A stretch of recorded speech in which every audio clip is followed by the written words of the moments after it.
Have you ever written a Python program where a variable worked perfectly in one place but suddenly stopped working somewhere else? Or maybe Python gave you an error saying something like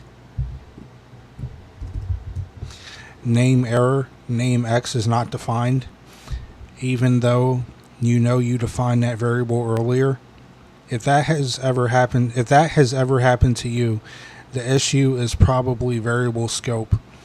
In this video, you're going to learn what scope means in Python, the difference between local variables and global variables, why scope exists in programming, the common mistakes beginners make, and how to use the global keyword correctly.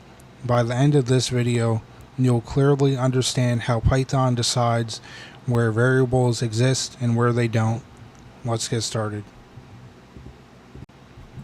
First, let's define scope. Scope simply means where a variable is accessible in your program.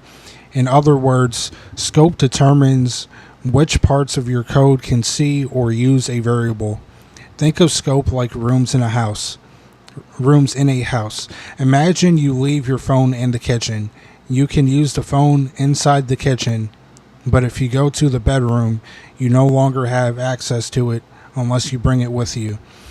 Variables behave the same way.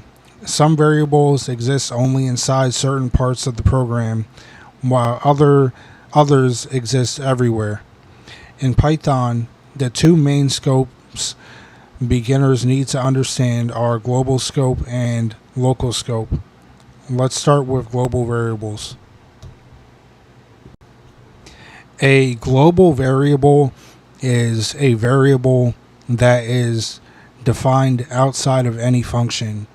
Because it is outside of functions, it can usually be accessed anywhere in the program. Here's an example.